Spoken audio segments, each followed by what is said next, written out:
राधा वल्लभ श्री हरिबंश, राधा वल्लभ श्री हरिबंश। ओम श्री परमात्मने नमः। श्री गणेशाय नमः। हम कर्ता भोक्ता नहीं हैं। एक बात साधक मात्र के हृदय में बैठ जानी चाहिए कि हम सब भगवान के पुत्र हैं, अमृतस्य पुत्राः, कारण कि हम सब भगवान के ही अंश हैं। ममे बांशो जीवलोके। हमसे यही गलती होती है कि हम जिनके अंश है उन भगवान को अपना न मानकर जड़ वस्तु यानी शरीर, इंद्रिया, मन, बुद्धि को अपना मान लेते हैं। जड़ वस्तुओं को अपना मानने से ही बंधन हुआ है। यही अपना न माने तो मुक्ति स्वतः सिद्ध है। जड़ वस्तु अपनी नहीं है। यदि अपनी होती तो सदा अपने साथ रहती। न शरीर रहेगा, न ये वस्तु रहेगी, न इंद्रिया साथ रहेगी, न मन साथ रहेगा, न बुद्धि साथ रहेगी, न प्राण साथ रहेंगे। कोई भी चीज़ साथ में नहीं रहेगी। अनंत ब्रह्मांडों में अनंत चीज़ें हैं, पर उनमें से केस जितनी चीज़ भी हमारी नहीं है। फिर शरीर, इंद्रिया, मन, बुद्धि, प्राण अपने कैसे हुए? एक वस्तु अपनी होती है और एक वस्तु अपनी मानी हुई होती है। शरीर आदि अपने नहीं है, परंतु अपने माने हुए हैं। जैसे कोई खेल होता है तो उस खेल में कोई राजा बनता है, कोई रानी बनती है, कोई सिपाही बनते हैं, तो सब माने हुए होते हैं, असली नहीं होते। इसी तरह संसार में व्यक्ति और पदार्थ केवल व्यवहार के लिए अपने माने हुए होते हैं, वे वास्तव में अपने नहीं होते। अपना न स्थूल शरीर है, न सूक्ष्म शरीर है, न कारण शरीर है। जब अपना कुछ है ही नहीं तो फिर हमें क्या चाहिए? अपने को केवल भगवान ही है। हम उन्हीं के अंश हैं। भगवान के सिवाय और कोई भी अपना नहीं है। भगवान के सिवाय जो कुछ है सब मिला हुआ है और छूटने वाला है। विचार करें, आप आए तो कोई वस्तु साथ लाए क्या? नहीं। और जाते हुए कोई वस्तु साथ ले जाओगे? नहीं। तो क्या चीज़ यहाँ अपना है? सब कुछ यही पड़ा रहेगा, परंतु अपने उनको अपना काम में लेते रहने से आदत पड़ गई, जिससे उसकी ममता छोड़ना बड़ी कठिन हो रहा है। गाढ़ नींद में आपको इंद्रिया अंतकरण से कुछ भी अनुभव नहीं होता। इसलिए जागने पर कहते हैं कि मैं ऐसा सुख से सोया था कि कुछ पता ही नहीं था कि कब नींद आ गया। अर्थात सबके अभाव का और सुख के भाव का अनुभव होता है। इससे सिद्ध हुआ कि इंद्रियों के बिना भी हमें सुख का अनुभव हुआ। कारण यह है कि जीव स्वाभाविक ही सुख रूप है। ईश्वर अंश जीव अविनाशी, चेतन अमल सहज सुख राशि। जीव में स्वाभाविक ही सुख है और दुख है ही नहीं।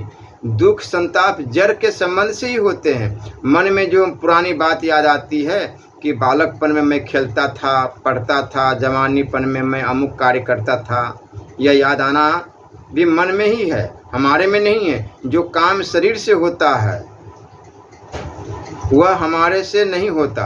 स्थूल और सूक्ष्म शरीर से भोगे गए भोग हमारे में नहीं है, हम उनसे अलग है। यह विशेष ध्यान देने की बात है। हमारे साथ कोई भी चीज़ रहने वाली नहीं है। हम शरीर नहीं है, परंतु भगवान के साक्षात अंश है।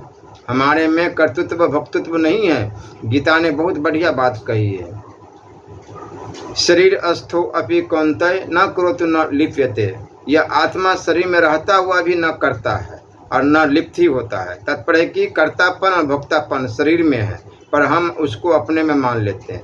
इसी बात का विवेचन भगवान ने गीता में आकाश और सूर्य का दृष्टांत देकर किया है कि जैसे आकाश किसी भी वस्तु से लिप्त नहीं होता, ऐसे ही आत्मा भी किसी देह से लिप्त नहीं होता।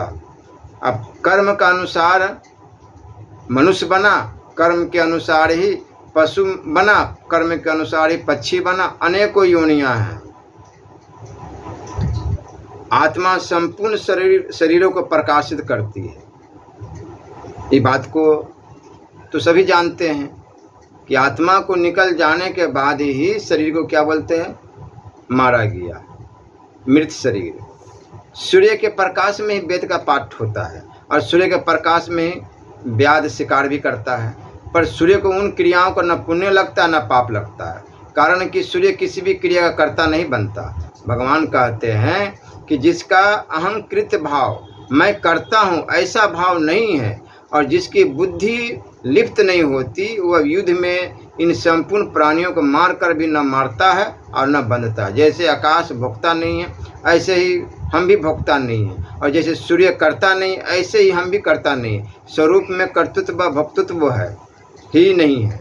यह कितनी विलक्षण अलौकिक सच्ची बात है। कर्तृत्व और भोक्तृत्व ही संसार है, कर्तापन और लिप्तापन न तो संसार है ही नहीं। स्वयं शरीर में रहता हुआ भी न करता है न लिप्त होता है। यह साधक मात्र के लिए बड़े काम की बात है। यह भगवान ने हमारी वस्तु स्थिति बताई है। इसमें कई दिन, कई महीने, कई वर्ष, कई जन्म लगेंगे। यह बात नहीं है। ऐसा नहीं है कि शरीर के मरने पर मुक्ति होगी। शरीर के रहते हुए भी मुक्ति स्वतः सिद्ध है। अहंकार से मोहित अंतःकरण वाला ही अपने को कर्ता मानता है। अहंकार अपरा प्रकृति है, परंतु अहंकार से मोहित होते हुए भी वास्तव में वह कर्ता भोक्ता नहीं है। न तो ब्रह्म कर्ता भोक्ता है, न जीव कर्ता भोक्ता है, और न आत्मा ही कर्ता भोक्ता है। कर्ता भोक्ता केवल माना हुआ है। इसलिए भगवान ने कहा है कि तत्ववेता पुरुष में मैं करता हूँ ऐसा न माने। हम परमात्मा के अंश है, अतः हम हमारे जो शरीर है वो शरीर माता से मिली है, किंतु मिली तो प्रकृति से ही ना। ऐ शरीर नष्ट हो जाएगी। और शरीर में जो रहने वाली आत्मा है, जो परमात्मा का अंश है, वही तो असली चीज़ है। अब हम शरीर से, वाणी से जैसे कर्म करते हैं, जैसे उच्चारण करते हैं, उसी के अनुसार हमें शरीर की प्राप्ति होती है। अहंकार से मोहित नहीं, क्योंकि हम परा प्रकृति है और अहंकार अपरा प्रकृति। अहंकार से हम मोहित नहीं होते, परतुत अंतकरण मोहित होता है। अंतकरण से अपना संबंध मानने का कारण हम कर्ता भोक्ता बन जाते हैं। अनंत ब्रह्मांडों में कोई भी चीज़ हमारी नहीं है, तो शरीर हमारा कैसे हुआ? अहंकार से मोहित अंतकरण वाला हमारा कैसे हुआ? तभी भगवान ने कहा है कि गीता के 13वें अध्याय का 21वां और 32वां तथा 33वां श्लोक, 18वें अध्याय का 17वां श्लोक, 3रे अध्याय का 27वां श्लोक और 5वें अध्याय का 8वां श्लोक, इन श्लोकों पर आप एकांत में बैठकर विचार करें तो बहुत लाभ होगा। जब स्थूल सूक्ष्म कारण शरीर मैं हूँ ही नहीं, तो फिर कर्ता भोक्ता अपने में कैसे हुआ? यह बात हमारी आपकी नहीं है, परंतु गीता की है। गीता में भगवान के वचन है, दुष्ट से दुष्ट, पापी से पापी कोई न हो, सब के सब परमात्मा के अंश है। आप ढूंढता से यह इस बात को स्वीकार कर ले कि हम परमात्मा के अंश हैं। परमात्मा हमारे हैं, संसार हमारा नहीं है। प्रत्येक आदमी अपने पिता का होते हुए ये सब कार्य करता है। कोई चाहे रेलवे में काम करे, चाहे बैंक में काम करे, चाहे खेत में काम करे, वह पिता होते हुए भी सब काम करता। ऐसे ही हम कोई भी काम करें, परम पिता परमात्मा के होते हुए ही करते हैं। काम करते समय हम दूसरे के नहीं हो जाते। जैसे हम मकान में बैठे हुए भी मकान में नहीं हैं, चट छोड़कर चल देते हैं। ऐसे शरीर में रहते हुए भी हम शरीर में नहीं हैं। हम कर्ता भोक्ता नहीं हैं। इस बात को केवल मानना है, स्वीकार करना है। इसके लिए पढ़ाई की ज़रूरत नहीं है। इसको सभी भाई बहन स्वीकार कर सकते हैं कि हम भगवान के अंश हैं। हम कर्ता भोक्ता नहीं है। प्रकृति का विभाग अलग है और चेतन का विभाग अलग है। कर्तापन भोक्तापन प्रकृति विभाग है, और न करोति न लिप्यते चेतन विभाग में है। पहले के अभ्यास के कारण भले ही अभी इसका अनुभव न हो, पर वास्तव में बात ऐसी ही है। हम बिल्कुल निर्लेप है। मुक्ति होती नहीं है। मुक्ति है, केवल अनुभव करना है। गीता में भी आया है कि अपि चेदसि पापेभ्यः सर्वेभ्यः पापकृतं सर्वज्ञान प्लवने विवृजिन्ने संतृष्यसि। अगर तू सब पापियों से भी अधिक पापी है, तो भी तू ज्ञान रूपी नौका के द्वारा निस्संदेह संपूर्ण पाप समुद्र से अच्छी तरह तर जाएगा। विवेक विराग्य मुमुक्षा यदि होना तो दूर रहा। सब पापियों से भी अधिक पापी हो तो वह भी ज्ञान प्राप्त कर सकता है। न करोति न लिप्यते का अनुभव कर सकता है। हम चाहे ज्ञान मार्ग से चले, चाहे भक्ति मार्ग से चले, सबसे पहले यह स्वीकार कर ले कि मैं भगवान का अंश हूँ। कर्तृत्व और लिप्तता स्वाभाविक ही हमारे में नहीं है, ऐसा विचार करके चुप हो जाए। इस बात को पक्की कर ले कि वास्तव में बात ऐसी है ही, इसको हम भूल जाएं तो भी बात ऐसी ही है। भूल अंतकरण में होती है, हमारे में भूल होती ही नहीं है, हो सकती ही नहीं। हम भले ही सच्ची बात को भूल जाए और कर्ता भोक्ता बन जाए तो भी वास्तव में हम कर्ता भोक्ता नहीं हैं। आप केवल इतना विचार रखें, शरीर अस्थो अपि कौनते न करो तो न लिप्यते। यही बात सच्ची है। गलत मान्यता सही मान्यता से कट जाती है। सही मान्यता करने में, सच्ची बात को मानने में कोई उद्योग परिश्रम नहीं करना पड़ता। अक्रियता से परमात्मा प्राप्ति। परमात्मा तत्व संपूर्ण संसार में समान रीति से परिपूर्ण है। मया तत्मिंद सर्वम समो अहं सर्वभूतेषु। अगर कोई उसकी प्राप्ति करना चाहे तो वह कुछ भी चिंतन न करे। जो सर्वव्यापक है उसका चिंतन हो ही नहीं सकता। कुछ भी चिंतन करने से हमारी स्वतः परमात्मा में ही होती है। इसलिए परमात्मा प्राप्ति का खास साधन है कुछ भी चिंतन न करना, न परमात्मा का, न संसार का, न किसी साधक का। जहाँ है वहीं स्थित हो जाए, क्योंकि वही परमात्मा है। क्रिया तो उसके लिए होती है जो देश काल वस्तु आदि की दृष्टि से दूर हो, परंतु जो सब जगह है, सब समय है, सब वस्तुओं में है, सब व्यक्तियों में है, सब अवस्थाओं में है, सब परिस्थितियों में है, सब घटनाओं आदि में है, उसकी प्राप्ति के लिए क्रिया की क्या जरूरत है। चुप होना, शांत होना, कुछ न करना एक बहुत बड़ा साधन है जिसका पत्ता बहुतों को नहीं है। कुछ करने से संसार की प्राप्ति होती है और कुछ न करने से परमात्मा की प्राप्ति होती है। संसार का स्वरूप है क्रिया, श्रम यानी मेहनत, और परमात्मा का स्वरूप है अक्रिय विश्राम। प्रत्येक क्रिया का आरंभ और अंत होता है, पर अक्रिय तत्व ज्यों का त्यों रहता है। इतना ही नहीं, उस अक्रिय तत्व से ही संपूर्ण क्रियाएं उत्पन्न होती है और उसी में लीन होती हैं। क्रिया से शक्ति का ह्रास होता है और अक्रिय होने से शक्ति का संचय होता है। इसलिए साधक प्रत्येक क्रिया से पहले और क्रिया के अंत में शांत चिंत रहित हो जाए। पहले शांत होकर सुनेगा तो सुनी हुई बात विशेष समझ में आएगी, पढ़ेगा तो पढ़ी हुई बात विशेष समझ में आएगी। अंत में शांत होने से सुनी हुई या पढ़ी हुई बात को धारण करने की शक्ति आएगी। क्रिया करने से विषमता आती है और अक्रिय होने से समता आती है। इसलिए क्रिया करने में दो आदमी भी बराबर नहीं होते, पर कुछ न करने में लाखों करोड़ों आदमी भी एक हो जाते हैं। कोई विद्वान हो या मूर्ख हो, धनी हो या निर्धन हो, रोगी हो या निरोग हो, निर्बल हो या बलवान हो, योग्य हो या अयोग्य हो, कुछ न करने में सब एक हो जाते हैं। सबकी स्थिति परमात्मा में हो जाती है। तात्पर्य यह है कि अगर कुछ भी चिंतन करेंगे तो संसार में स्थिति होगी, और कुछ भी चिंतन नहीं करेंगे तो परमात्मा में स्थिति होगी।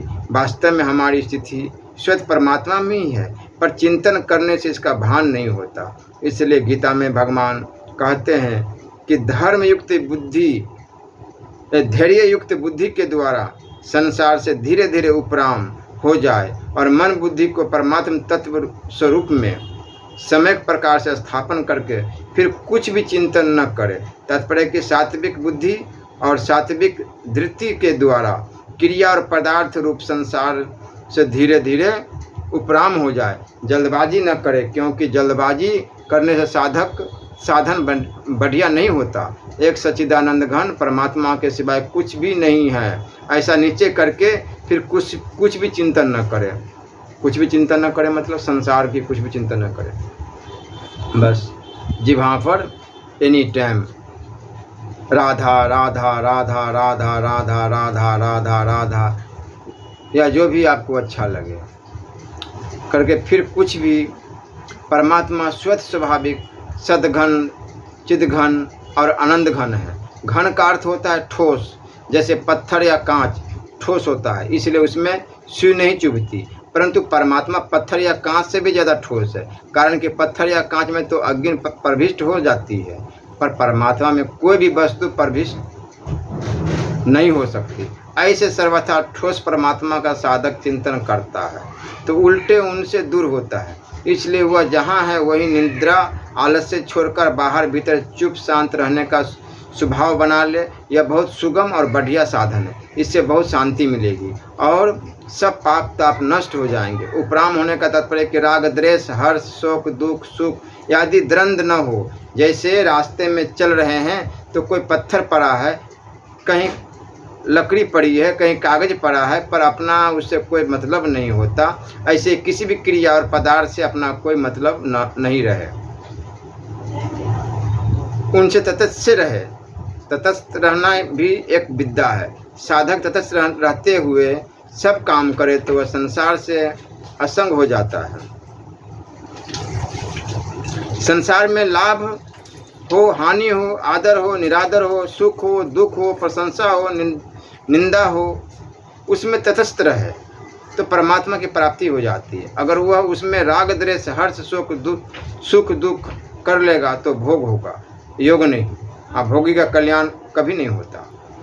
इसलिए तुलसीदास जी महाराज ने कहा है, तुलसी ममता राम सो ममता सब संसार, राग न रोष न दोष, दुख दास भय भव पार। जो योग समता में आरूढ़ होना चाहता है, ऐसे मननशील योगी के लिए कर्तव्य कर्म करना कारण कहा गया है। और उसी योगारूढ़ मनुष्य का सम शांति परमात्मा प्राप्ति में कारण कहा गया है। सम शांति का अर्थ है कुछ न करना। जब तक करने के साथ संबंध है तब तक प्रकृति के साथ संबंध है, और जब तक प्रकृति के साथ संबंध है तब तक अशांति है, दुख है, जन्म है, मरण है। प्रकृति के साथ संबंध न करने से मिटेगा कारण कि क्रिया और पदार्थ दोनों प्रकृति के। चेतन तत्व में न क्रिया है न पदार्थ। क्रिया नित्य है, अक्रियपना नित्य है। क्रिया का आरंभ और अंत होता है, पर अक्रियपना नित्य निरंतर ज्यों का त्यों रहता है। इसलिए परमात्मा प्राप्ति के लिए सम अर्थात कुछ न करना ही कारण है। हाँ, अगर इस शांति का उपयोग किया जाएगा तो परमात्मा की प्राप्ति नहीं होगी। मैं शांत हूँ, इस प्रकार शांति में अहंकार लाने से और बड़ी शांति है। इस प्रकार शांति में राजी होने से शांति का उपभोग हो जाता है। इसलिए शांति में व्यक्तित्व न मिलाए, परतुत ऐसा समझे कि शांति स्वतः है। शांति का उपभोग करने से शांति नहीं रहेगी, परतुत चंचलता आ जाएगी अथवा नींद आ जाएगी। उपभोग नहीं करने से शांति स्वतः रहेगी। बिना क्रिया और बिना अभिमान के जो स्वतः शांति होती है वह योग है। कारण कि उस शांति का कोई कर्ता या भोक्ता नहीं। जहाँ कर्ता या भोक्ता होता है वहाँ भोग होता है। भोग होने पर संसार में स्थिति होती है। संपूर्ण क्रिया और पदार्थ संसार के और संसार के लिए ही है। इसलिए कर्मयोगी इनको अपने और अपने लिए न मानकर संसार की सेवा में लगा देता है। सेवा में लगाने से उसका क्रिया और पदार्थ रूप संसार से संबंध विच्छेद हो जाता है। प्रकृति श्रम रूप है और परमात्मा तत्व विश्राम रूप है। इसलिए ज्ञान योगी क्रिया और पदार्थ से असंग होकर विश्राम को स्वीकार करता है। विश्राम को स्वीकार करने का तात्पर्य कि अपना जो चिन्मय सता मात्र स्वरूप है उसमें स्वतः यानी अपने पहचान कि मैं क्या हूँ, इसको पहचानना बहुत जरूरी है। स्थिति का अनुभव करना, परंतु भक्ति योगी भगवत आश्रय को स्वीकार करता है। अर्थात अपना चिन्मय सता मात्र स्वरूप भी जिसका अंश है उस भगवान के आश्रय को स्वीकार करता है। सेवा और विश्राम से मुक्ति होती है तथा भगवत आश्रय से प्रेम की प्राप्ति होती है। यह एक सिद्धांत है। जो सर्वव्यापक तत्व होता है उसकी प्राप्ति किसी क्रिया से नहीं होती। क्रिया करते ही हम उससे अलग हो जाते हैं। अगर हम कुछ भी क्रिया नहीं करेंगे तो उस परमात्मा तत्व में ही स्थिति होगी। इसलिए साधक चलते फिरते उठते बैठते हरदम शांत रहने का स्वभाव बना ले। कल्याण के 3 सुगम मार्ग हैं। श्री भगवान कहते हैं, अपना कल्याण करने वाले मनुष्य के लिए मैंने 3 योग बताए, ज्ञान योग, कर्म योग और भक्ति योग। इन तीनों के सिवाय दूसरा कोई कल्याण का मार्ग नहीं। प्रत्येक मनुष्य वास्तव में साधक है। कारण कि 84 लाख योनियों में भटकते हुए जीव को यह मनुष्य शरीर केवल अपना कल्याण करने के लिए ही मिला है। किसी आकृति विशेष का नाम मनुष्य नहीं है। पशु पक्षी कीट पतंग को मनुष्य नहीं कह सकते, क्योंकि उनमें बुद्धि नहीं, विवेक नहीं। प्रत्युत मनुष्य तो वही है जिसमें सत्य और असत्य का तथा कर्तव्य और कर्तव्य का विवेक हो। यह विवेक अनादि और भगवत प्रदत्त है। इस विवेक को महत्व देकर मनुष्य ज्ञान योगी, कर्म योगी अथवा भक्ति योगी बन सकता है और सुगमता पूर्वक अपना कल्याण कर सकता है। मिले हुए और बिछुड़ने वाले शरीर का नाम मनुष्य नहीं है। शरीर तो केवल कर्म सामग्री है जिसका उपयोग केवल दूसरों की सेवा करने में ही है। परंतु जब मनुष्य मिले हुए और बिछुड़ने वाले शरीर, वस्तु, योग्यता, सामर्थ्य आदि को अपना और अपने लिए मान लेता है, तब वह कोई सा भी योगी नहीं होता, परंतु भोगी होता है। अभोगी व्यक्ति स्वयं भी दुख पाता है और दूसरों को भी दुख देता है, क्योंकि दुखी व्यक्ति ही दूसरों को दुख देता है। यह सिद्धांत है। मनुष्य शरीर अपना कल्याण करने के लिए ही मिला है, इसलिए किसी भी मनुष्य को अपने कल्याण से निराश नहीं होना चाहिए। साधक होने के नाते मनुष्य मात्र अपने साध्य को प्राप्त करने में स्वतंत्र है एवं समर्थ है। सबसे पहले इस बात की आवश्यकता है कि मनुष्य अपने उद्देश्य को पहचान कर यह स्वीकार करे कि मैं संसारी नहीं हूँ, प्रत्युत मैं साधक हूँ। मैं स्त्री हूँ, मैं पुरुष हूँ, मैं ब्राह्मण हूँ, मैं क्षत्रिय हूँ, मैं वैश्य हूँ, मैं शूद्र हूँ, मैं अंत्यज्ञ हूँ, मैं ब्रह्मचारी हूँ, मैं गृहस्थ हूँ, मैं वनप्रस्थ हूँ, मैं सन्यासी हूँ, मैं आदि मान्यता सांसारिक व्यवहार मर्यादा के लिए तो ठीक है, पर परमात्मा प्राप्ति के में ये बाधक है। मान्यता शरीर को लेकर है, परमात्मा प्राप्ति शरीर को नहीं होती, प्रत्युत साधक को होती है। साधक अशरीरी होता है। जब मनुष्य अपने को साधक स्वीकार कर लेता है कि मैं भगवान का हूँ, मैं परमात्मा का अंश हूँ, तब उसके सारे वहम खत्म हो जाते हैं। तब उसके सारे असाधन का त्याग स्वतः होने लगता है। मिले हुए और बिछुड़ने वाले शरीर और वस्तु, योग्यता, सामर्थ्य आदि को अपना और अपने लिए मानना ही असाधन है। इस असाधन को मिटाना प्रत्येक साधक के लिए आवश्यक है। जगत, जीव और परमात्मा, इन तीनों के सिवाय अन्य कोई है ही नहीं। गीता में इन तीनों का विभिन्न नामों से वर्णन हुआ, जैसे परा, अपरा और भगवान, क्षर, अक्षर और पुरुषोत्तम आदि। इन तीनों में जगत और जीव ये दोनों विचार के विषय होने से लौकिक है, परंतु परमात्मा विचार का विषय न होने से अलौकिक है। इन तीनों में जीव को लेकर ज्ञान योग, जगत को लेकर कर्म योग, परमात्मा को लेकर भक्ति योग चलता है। इसलिए ज्ञान योग तथा कर्म योग ये दोनों लौकिक साधन है और भक्ति योग अलौकिक। भक्ति से ही भगवान को पाया जा सकता है, ज्ञान से नहीं, विवेक से नहीं।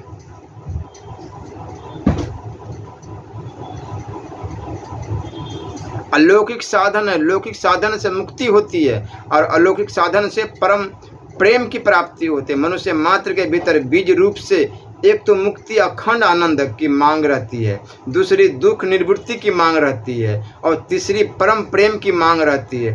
मुक्ति की मांग स्वयं की भूख, मुक्ति की मांग स्वयं की भूख, ज्ञान योग से दुख निवृत्ति की मांग और कर्म योग से और प्रेम की मांग और भक्ति योग से पूरी होती। अगर साधक में अपने साधन का आग्रह पक्षपात न हो तो एक मांग की पूर्ति से तीनों मांगे पूरी हो जाती है। बोलो राधे राधे।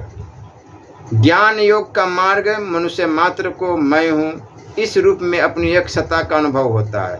इस सत्ता में अहम मैं मिला हुआ होने से ही हूँ के रूप में अपनी एक देशीय सत्ता अनुभव में आती है। यदि अहम न रहे तो ये तो है के रूप में सर्वदेशीय सत्ता ही अनुभव में आएगी। वह सर्वदेशीय सत्ता ही मनुष्य का वास्तविक स्वरूप है। उस सत्ता में अहम जड़ता नहीं है। जब मनुष्य अहम को स्वीकार करता है तब वह बंध जाता है और जब सत्ता है वह को स्वीकार करता है तो वह मुक्त हो जाता है। संसार का स्वरूप है क्रिया, पदार्थ, क्रिया और पदार्थ दोनों ही आदि अंत वाले अनित्य है। प्रत्येक क्रिया का आरंभ और अंत होता है। प्रत्येक पदार्थों की उत्पत्ति और विनाश होती है।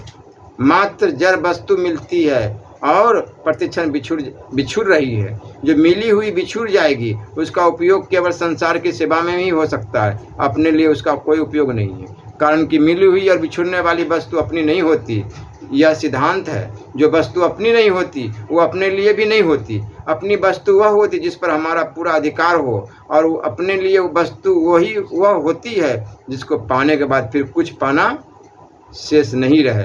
परंतु यह हम सबका अनुभव है कि शरीर आदि मिली हुई वस्तुओं पर हमारा स्वतंत्र अधिकार नहीं चलता। हम अपनी इच्छा के अनुसार उसको प्राप्त नहीं कर सकते, उनको रख नहीं सकते, उनको बना नहीं सकते, उनमें परिवर्तन नहीं कर सकते। उनकी प्राप्ति के बाद भी और मिले यह कामना बनी रहती है, अर्थात अभाव बना रहता है। इस अभाव की कभी पूर्ति नहीं होती। इसलिए साधक को चाहिए कि वह इस सत्य को स्वीकार करे कि मिली हुई और बिछुड़ने वाली वस्तु मेरी और मेरे लिए नहीं है। मिली हुई और बिछुड़ने वाली वस्तु को अपनी और अपने लिए न मानने से मनुष्य एकदम निर्मम हो जाता है। निर्मम होते ही उसके द्वारा मिली हुई वस्तुओं का सदुपयोग सुगमता से होने लगता है। कारण कि निर्मम हुए बिना प्राप्त वस्तु का सदुपयोग नहीं हो सकता।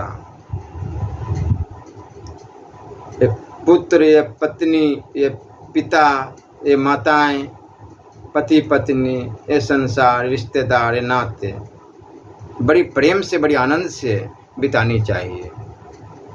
यहाँ कोई किसी का नहीं। अरे मर के नरक जाओगे या स्वर्ग में जाओ, वहाँ ये भी पहचाने रहता कि तुम कौन है। कोई किसी को नहीं जानता कि संसार में जब थे धरती पर तो मेरा पुत्र था, मेरा पिता था, मेरा पत्नी था, मेरा बहन था, मेरा ये था, मेरा वो था, कुछ नहीं पहचान, बस यहीं भर की पहचान। इसलिए बड़ी आनंद के साथ, बड़ी प्रेम के साथ इसको बिताओ। श्री राधा वल्लभ लाल की जय।